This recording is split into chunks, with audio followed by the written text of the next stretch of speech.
Pernah gak sih kamu buka media sosial cuma buat cek sebentar, tapi malah bikin ngerasa capek, sedih, atau insecure setelahnya? Atau pernah gak sih bangun tidur yang pertama kamu buka bukan mata, tapi HP dulu? Scroll sebentar, lihat hidup orang lain, lalu tanpa sadar kamu ngerasa hidup sendiri kok gini-gini aja. Padahal kamu baru bangun, bahkan belum sepenuhnya sadar.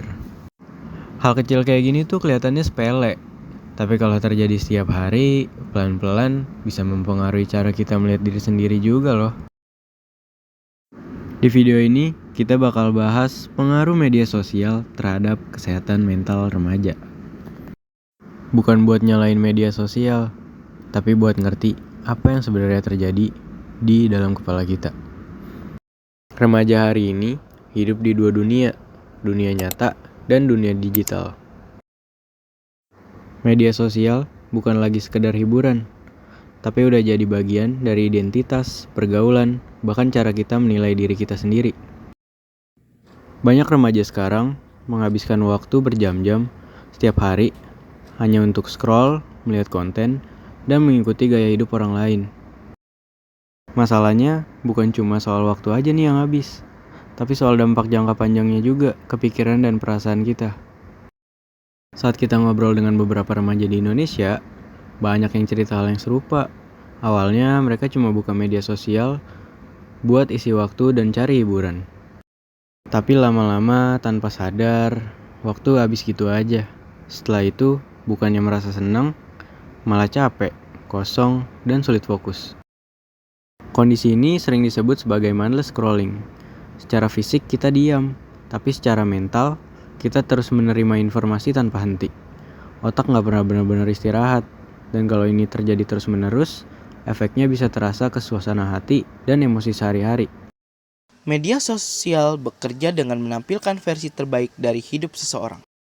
Yang sering muncul di layar kita adalah pencapaian, kebahagiaan, dan momen-momen yang terlihat sempurna. Yang jarang ditampilkan adalah kegagalan, rasa takut, kecemasan, dan kelelahan. Masalahnya, otak kita sering lupa bahwa itu hanya potongan kecil dari hidup seseorang. Kita menganggap apa yang kita lihat sebagai standar hidup.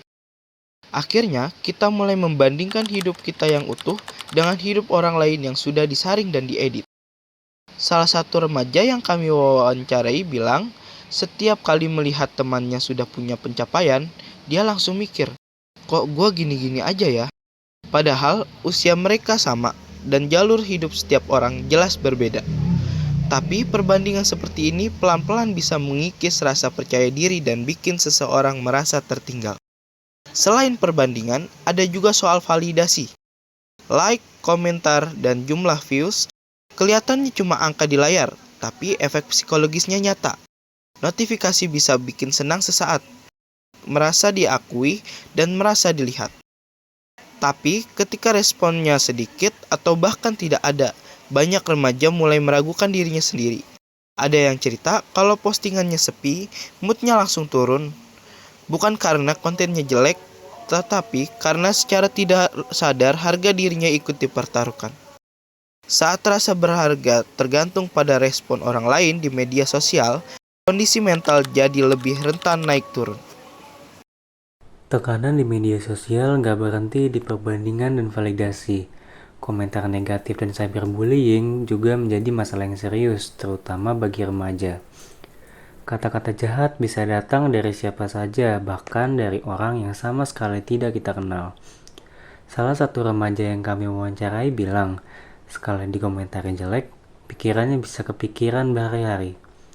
Walaupun komentarnya cuma satu kalimat, efeknya bisa lama. Luka psikologis itu nyata, meskipun tidak terlihat secara fisik. Tapi di sisi lain, penting juga untuk diakui bahwa media sosial tidak selalu buruk. Beberapa remaja justru menemukan akun edukasi, konten kesehatan mental, dan komunitas yang membuat mereka merasa tidak sendirian. Dari situ mereka belajar memahami perasaan diri sendiri dan berani mencari bantuan.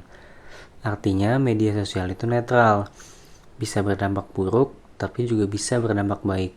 tergantung bagaimana kita menggunakannya dan seberapa sadar kita mengonsumsinya. Yang perlu kita lakukan bukan menjauhi media sosial sepenuhnya, tetapi belajar menggunakan dengan lebih bijak. Mengingat bahwa apa yang kita lihat di layar bukan gambaran utuh kehidupan seseorang. Dan yang paling penting, membangun rasa berharga di dunia nyata, bukan hanya di dunia digital. Kalau hari ini kamu merasa tertinggal, insecure, atau capek secara mental, kamu gak sendirian. Media sosial tidak menentukan nilai kamu. Like tidak menentukan harga diri kamu. Hidup bukan lomba posting. Dan kamu tidak harus selalu terlihat baik-baik saja. Kalau video ini terasa relevan, coba share ke teman kamu. Bisa jadi ada seseorang yang sedang butuh merasa dipahami karena di balik layar yang cerah, banyak remaja yang sedang berjuang diam-diam.